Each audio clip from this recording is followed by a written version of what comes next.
دوستو flying T V میں خوش آمدید۔ دوستو شانزی شمال وسطی چین کا ایک صوبہ ہے۔ شانزی کا دارالحکومت تائیوان صوبے کے جنوب وسطی حصے میں واقع ہے۔ شانزی کا کل رقبہ 1,95,800 اسکوائر کلومیٹر اور آبادی تقریباً 40 لاکھ افراد پر مشتمل ہے، جبکہ یہاں پر 1.5 لاکھ کے قریب مسلم آباد ہیں۔ اس خطے نے تاریخ میں بہت بڑی قحط سالی اور زلزلوں کا سامنا کیا، جس کے نتیجے میں لاکھوں افراد مارے گئے۔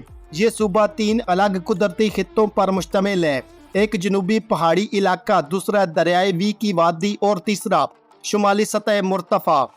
شانزی میں سالانہ اوسط بارش 500 سے 1000 ملی میٹر کے درمیان ہوتی ہے، جو زیادہ تر مئی اور اکتوبر کے درمیان برستی ہے۔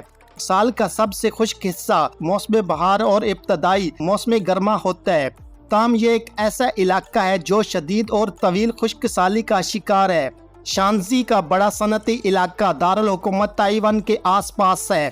اس علاقے کی بنیادی صنعتوں میں کپاس، ٹیکسٹائل، برقی آلات، انجینئرنگ، لوہے اور سٹیل کی پیداوار شامل ہیں۔ صوبے کے شمالی حصے میں سائیکل، ریڈیو، ٹیلی ویژن، گڑیاں اور ملبوسات شامل ہیں۔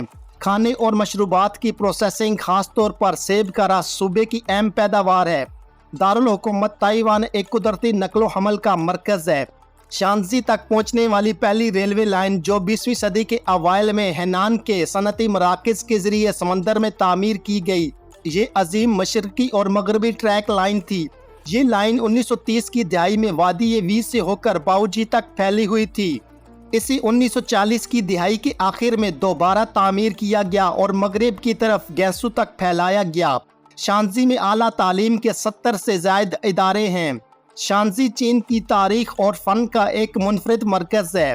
اپنے مشہور پہاڑوں، خوبصورت دریاؤں اور بہت سے ثقافتی اور تاریخی آثار کے ساتھ شانزی چین میں سب سے زیادہ پرکشش اور مقبول سیاحتی مقامات میں سے ایک ہے۔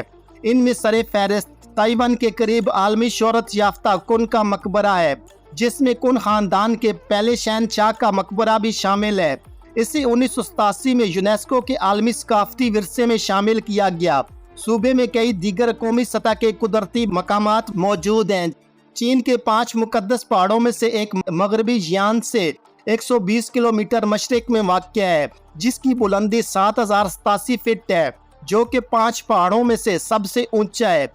شانزی کے شمالی حصے، خاص طور پر دریائے وی کی وادی، چین کے ابتدائی آباد حصوں میں سے تھی، جبکہ گینسو سے ہینان تک پوری مغربی راہداری کے ساتھ ثقافتی مقامات پھیلے ہوئے ہیں، جو ظاہر کرتے ہیں کہ یہ پہلے سے ہی ایک اہم راستہ تھا۔ 3 صدی قبل از مسیح میں مکمل ہونے والے آبپاشی کے نظام نے تقریباً 4.5 لاکھ ایکڑ کو سیراب کیا۔ 221 قبل از مسیح میں شانزی کن خاندان کا دارالحکومت بنا۔ اپنے زمانے میں یہ دنیا کا سب سے بڑا اور شاندار شہر تھا اور بے پناہ دولت مند تھا، تاہم اس وقت تک آبپاشی کے نظام پر شانزی بنیادی طور پر انحصار کرتا تھا۔ اس کے بعد مٹی کا کٹاؤ اور جنگلات کی کٹائی کے مسائل پیدا ہونا شروع ہو گئے تھے اور علاقے کی پیداواری صلاحیت کم ہو گئی تھی۔ اس علاقے میں 10 لاکھ سے زیادہ لوگوں کے ایک بڑے شہر کی دیکھ بھال کے نتیجے میں مشرقی میدانی علاقوں اور دریائے یانگسی وادی سے بڑی مقدار میں اناج اور سامان کی مشکل اور مہنگی نقل و حمل کی ضرورت پڑی۔ 13ویں صدی میں منگولوں کے تحت شانزی نے ایک صوبائی اکائی کے طور پر تقریباً اپنی موجودہ شکل اختیار کی۔ تاہم منگول خاندان کے دوران شانزی میں بہت سی تبدیلیاں آئیں۔ سب سے قابل ذکر بات یہ ہے کہ منگول فتح کے نتیجے میں یہ صوبہ تباہ ہو گیا تھا اور پھر سے بڑے پیمانے پر آبادکاری کی گئی۔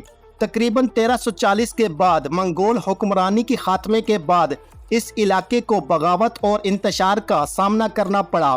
منگ خاندان کے دور میں شانزی صوبہ اور گینسو کو ایک صوبہ بنا دیا گیا، لیکن بعد میں دونوں کو ایک بار پھر الگ کر دیا گیا۔